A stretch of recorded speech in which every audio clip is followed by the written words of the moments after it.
ગીર સોમનાથ જિલ્લાના અકોલવાડી ગામે 1.5 માસમાં 20 થી વધુ કમોતના બનાવથી ડર સાથે ચિંતાનો માહોલ છવાયો છે। ત્યારે આવા બનાવો અટકે તે હેતુથી ગ્રામજનોએ ભગવાનનું શરણો લઈ હોમ હવનનું આયોજન કર્યું છે।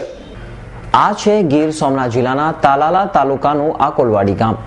અંદાજે 15,000 લોકોની વસ્તી ધરાવતા આ ગામમાં છેલ્લા 1.5 માસના સમયગાળામાં 20 થી વધુ અકુદરતી મોતના બનાવો બનતા ગામ ભયભીત બન્યું છે અને કથિત રીતે કુદરતના આ કહેરથી બચવા માટે હાલ ગ્રામજનોએ કુદરતનું જ શરણું લીધું હોય તેમ હોમ હવનનો કાર્યક્રમ યોજ્યો હતો। અમારા ગામની અંદર છેલ્લા 1.5 મહિનાની અંદર 20 થી 24 અપમૃત્યુ થયા છે અને એ અપમૃત્યુના નિવારણ માટે કરી ગામની અંદર આ અપમૃત્યુ બન્યા ત્યારે હાહાકાર મચી ગયો કે આવી રીતે કેમ બને। ભલે મૃત્યુ અવશ્ય ભાવી છે, મૃત્યુ હોવું જોઈએ, પણ આવા આકસ્મિક જે મૃત્યુ બને છે એનાથી ગામની અંદર ભય ઉત્પન્ન થયો।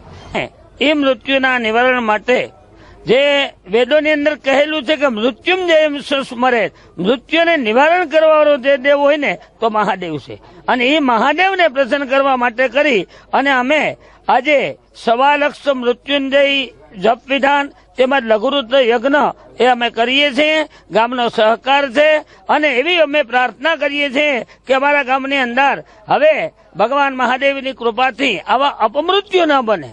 આ એક પ્રાર્થના। ગામમાં અચાનક અપમૃત્યુનો આંક વધતા ગ્રામજનોમાં ડરનો માહોલ સર્જાતા ધાર્મિક કાર્ય કરવાનું વિચારેલ, જે અનુસંધાને ગામના શિવ મંદિર ખાતે ભૂદેવો મારફતે 1.25 લાખ મહામૃત્યુંજયના જાપ અને લઘુ રુદ્ર યજ્ઞ યોજાયો હતો અને ભગવાન શિવને મૃતકના મોક્ષાર્થે સાથે આવા બનાવો બનતા અટકે તે માટે પ્રાર્થના કરવામાં આવેલ। અહીંયા અકોલવાડી ગામમાં છેલ્લા 1.5 મહિનાથી અપમૃત્યુના બનાવો વારંવાર બનવા લઈ ગયા। છેલ્લા 25 અપમૃત્યુ બન્યા। એથી ગામમાં એક ભયનો માહોલ પેદા થઈ ગયો। એ ભયના માહોલ પેદા થયો, ગામમાં અરેરાટી ફેલાઈ ગઈ કે એટલા મૃત્યુ થાય છે એની પાછળનું કારણ શું? તો આ લોકોના એનું એક ડિવાઇન ગ્રુપ છે જે સેવાભાવી છે ગામનું। એ લોકો એક મહંત આગળ ગયા। મહંતે એવો રસ્તો બતાવ્યો કે તમે આની પાછળ મૃત્યુંજય યજ્ઞ કરો, લઘુ રુદ્ર યજ્ઞ કરો તો તમારે આ વિઘ્ન ટળી જશે। તમારે અકોલવાડીમાંથી જે આ વિઘ્ન છે એ ટળી જશે, આનું એક નિરાકરણ મળી જશે।